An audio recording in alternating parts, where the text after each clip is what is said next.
முதல்லயே மிதுனத்துக்கு சொன்ன மாரி தான் இவங்களும். காற்று குணம் கொண்டவர்கள். அதில துலாம் அப்படின்னு பார்த்தீங்கன்னா, தராசு. அதனால் பாரபட்சம் இல்லாமல் நடுநிலைமையோடு இருப்பாங்க. பட் இவங்களுக்கு இருக்கிற வீக் பாயிண்ட் என்ன அப்படின்னா 4, 8, 12ன்னு சொல்லக்கூடிய துலா ராசிக்கு இந்த மகரம், அதே மாதிரி ரிஷபம், கன்னி இந்த 3 இடத்துல இந்த ராகுவோ குருவோ போய் உட்கார்ந்ததுனா தான் இவங்க நீர் ராசி. ஆனாலும் காலச்சக்கரத்துக்கு 8ஆம் இடம். இது வந்து என்ன சொல்ல வருது அப்படின்னா சோதனை தான். பிறவியிலிருந்தே வந்து பார்த்திங்கன்னா எனக்கு எதுவுமே அவைலபிள் சோர்ஸு கிடையாது. ஆனால் எனக்கு லட்சியம் நிறையா இருக்குது. அப்படி பிறக்கிறவங்க. அதே 2, 6, 10 நெருப்பு ராசியில் போய் இந்த சனியும் புதனும் உட்காந்துட்டா, அதாவது நான் சொல்கிறது தனுசு, மேஷம், சிம்மம் இதில் போய் இந்த 3 கிரகங்களும் உட்காந்துட்டாலே தனுஷை பொறுத்த வரைக்கும் நெருப்பு ராசி. அதுவும் தர்மத்துக்கு கட்டுப்பட்டது தான். ஆனால் என்ன அப்படின்னா உபயராசின்னு பேர். இந்த உபயராசிங்கிறது என்ன சொல்ல வருதுன்னா, அதனால் சுக்கிரன் 4ல் இருந்தால் உச்சம்னு சொல்லுவாங்க. ஆனால் இவங்களுக்கு அது கஷ்டத்தை கொடுக்கும். மகரம் என்பதே ஒரு பெரிய காலச்சக்கரத்துக்கு 10ஆம் இடம்னு சொல்லும்போது பெரிய வந்து பொறுப்புகளை சுமக்கிறவங்கன்னு அர்த்தம். 2, 6, 10 அப்படிங்கிறது தான் இவங்களுக்கு யோகஸ்தானம். கும்பத்தை பொறுத்த வரைக்கும் காற்று ராசி. இவங்க கொஞ்சம் வேகமாக தான் இருப்பாங்க. ராகுவும் குருவும் நல்லா இருக்கணும். ராகுவும் குருவும் 1, 5, 9 அதாவது மிதுனம், கும்பம், துலாத்தில் இருந்தது அப்படின்னா இவங்க ஆய்வு பண்ணுறதுக்குன்னே பிறந்தவங்க. கடைசி ராசி. அதனால் வந்து ஆராய்ச்சி மனப்பான்மை, வாழ்க்கை எதுக்காக பிறந்தோம், அல்லது வாழ்க்கை உலகம் எதுக்கு இயங்குது, இப்படியெல்லாம் ஆய்வு பண்ணுறவங்க. இப்போ இங்கே இருக்கிற மீனத்தில் இருக்கிற சனியும் புதனும் 4ஆம் இடமான மிதுனத்திலேயோ, 8ஆம் இடமான துலாத்திலேயோ, 12ஆம் இடமான கும்பத்திலேயோ உட்கார்ந்தது அப்படின்னாலே இவங்க வாழ்க்கையில் சுனாமி மாதிரி தான்.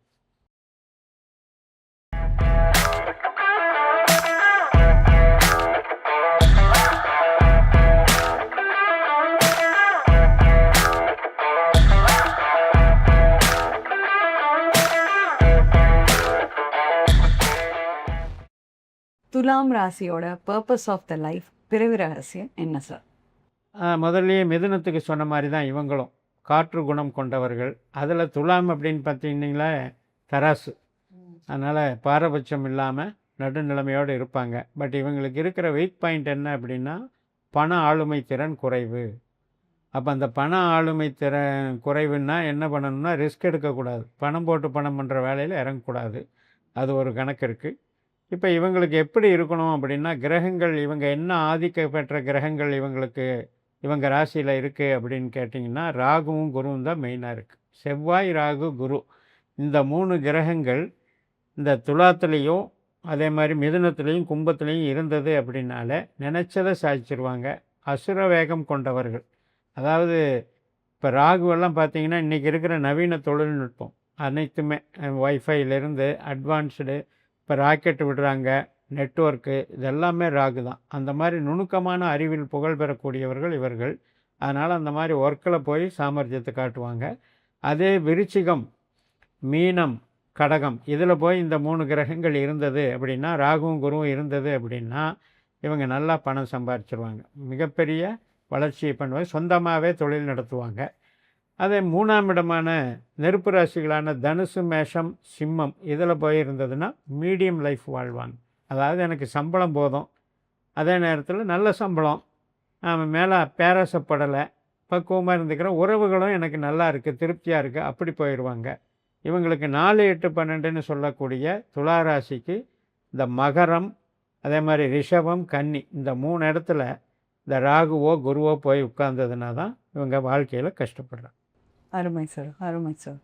விருச்சிக ராசி நேயர்களோட பர்பஸ் ஆஃப் த லைஃப் என்ன? பிறவியின் ரகசியம் என்ன? இவங்க நீர் ராசி. ஆனாலும் காலச்சக்கரத்துக்கு 8ஆம் இடம். இது வந்து என்ன சொல்ல வருது அப்படின்னா சோதனை தான். பிறவியிலிருந்தே வந்து பார்த்திங்கன்னா எனக்கு எதுவுமே அவைலபிள் சோர்ஸு கிடையாது. ஆனால் எனக்கு லட்சியம் நிறையா இருக்குது. அப்படி பிறக்கிறவங்க.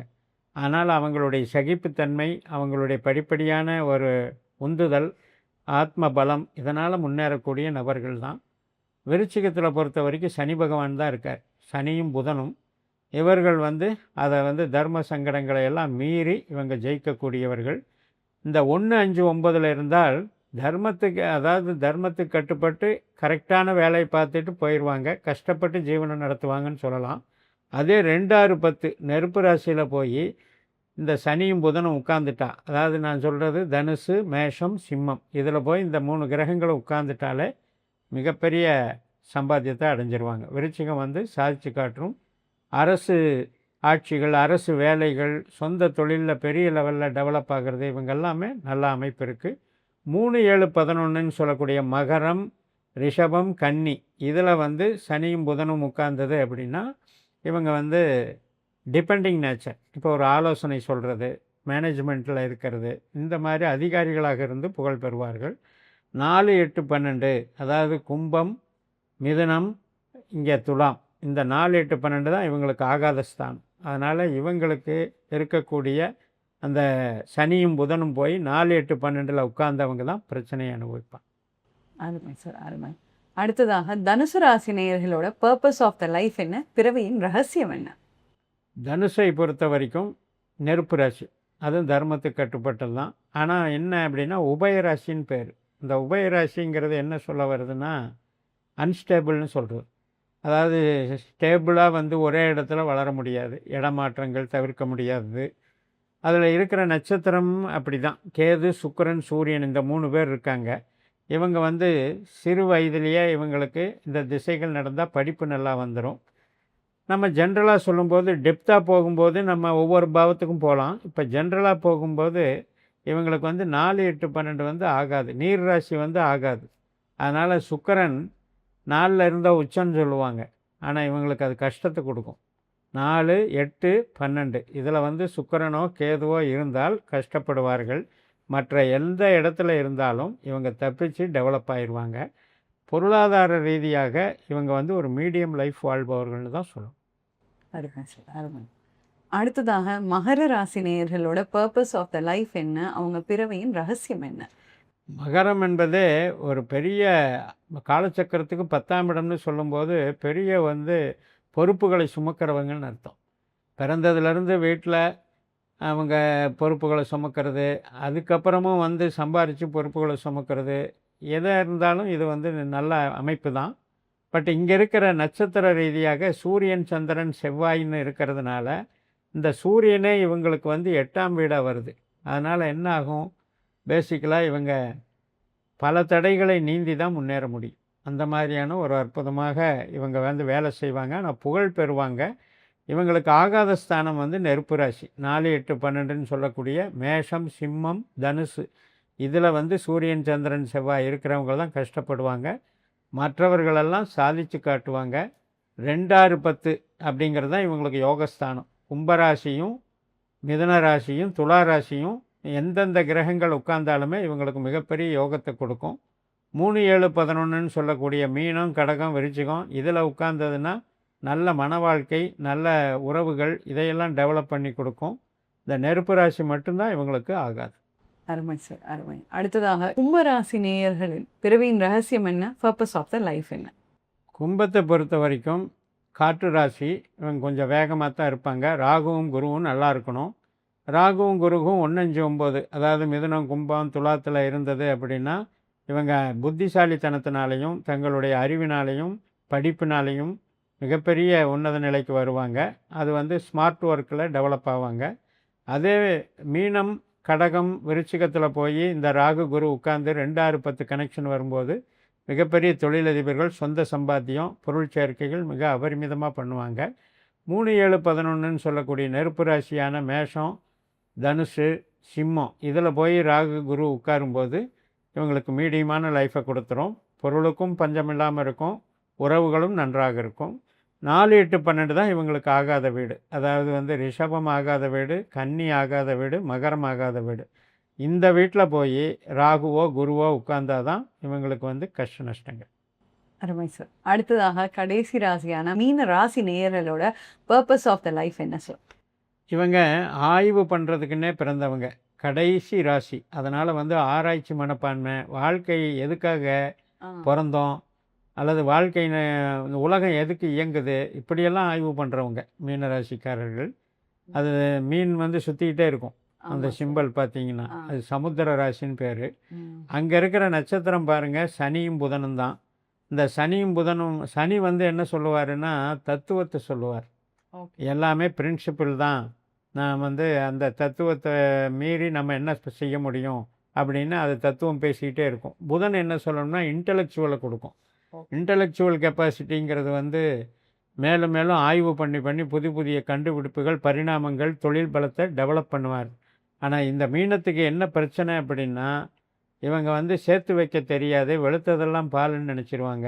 அதனால் ஏமாறக்கூடியவர்கள்னு எடுத்துக்கலாம். அதில் வந்து இந்த சனியும் புதனும் 2, 6, 10ன்னு சொல்லக்கூடிய நெருப்பு ராசியில் மேஷம், சிம்மம், தனுசில் உட்காந்தா சம்பாரித்து சொத்து சேர்த்து டெவலப் ஆயிடுவாங்க. 3, 7, 11ன்னு சொல்லக்கூடிய இந்த இது நிலராசிகள்னு சொல்லக்கூடிய ரிஷபம், கன்னி, மகரம் இதில் வந்து சனியும் புதனும் உட்கார்ந்தது அப்படின்னா இவங்க வந்து ஒரு மீடியேட்டராக இருப்பாங்க. அதாவது ஒரு நல்ல மேனேஜர் பொறுப்பில் வேலை பார்த்து சம்பாரித்து அளவாக சொத்து சேர்த்து உறவுகளையும் நல்லா மெயின்டைன் பண்ணுறது. இவங்களுக்கு ஆகாத ஸ்தானம் வந்து 4, 8, 12 காற்று ராசிகள் மீனத்துக்கு ஆகாது. மீனம் சமுத்திரங்கிறோம், ம். காற்றுங்கிறது சமுத்திரத்தில் அடித்தா சுனாமி தானே வரும். ஆமாம் சார். அதனால் அந்த 4, 8, 12ங்கிறது இவங்களுக்கு நெகட்டிவ். இப்போ இங்கே இருக்கிற மீனத்தில் இருக்கிற சனியும் புதனும் 4ஆம் இடமான மிதுனத்திலேயோ, 8ஆம் இடமான துலாத்திலேயோ, 12ஆம் இடமான கும்பத்திலேயோ உட்கார்ந்தது அப்படின்னாலே இவங்க வாழ்க்கையில் சுனாமி மாதிரி தான். அருமை சார், அருமை. சார், நாங்கள் இது வரைக்கும் பார்க்காத ஒரு கண்ணோட்டம், புது கண்ணோட்டம், புது விதமான பலன்கள். இது எந்த விதமான ராசி, இது எப்படி இருக்கும், இதுக்கு எது ஒத்து வரும், எந்தெந்த கட்டங்களில் எந்தெந்த இது இருந்தால் எப்படி இருக்கும்னு ரொம்ப அழகாக, ரொம்ப தெளிவாக, அருமையாக சொன்னீங்க சார். அதாவது இப்போ நம்ம வந்து 1x12 தான் இப்போ சுற்றிட்டு வந்திருக்கோம். ஓகே. இதுலேயே 12x12 இருக்குது. அடேங்கப்பா, 2x12 இருக்குது. இந்த மாதிரி நிறைய பெர்முடேஷன். அதாவது ஒரு ராசி 12ஆக இயங்குது. ஆ. இப்போ டெய்லி காலையில் எந்திரிக்கிறோம், ம். அப்புறம் காலை கடன், சாப்பிட்றது, அப்புறம் வேலை பார்க்குறது, ரெஸ்ட் எடுக்கிறது, இப்படி பல வேலைகள் செய்கிறோம். ம். இந்த பல வேலைகள் சேர்ந்தது தான் 12 பாவம். ஓகே. அது மாதிரி இப்போ ஒரு ராசிக்கும் 12க்கும் தொடர்பு பார்த்தோம். ம். இதில் ஒவ்வொரு பாவமாக நீங்கள் டாபிக் எடுத்தீங்கன்னா இது அளவே இல்லாமல் எல்லாமே விரிஞ்சு இல்லாமல் நிறைய பெர்முடேஷன்ஸ் அண்ட் காம்பினேஷன்ஸ் மாதிரி ஆமா. போயிட்டுருக்கோம் சார். ரொம்ப அருமை சார்.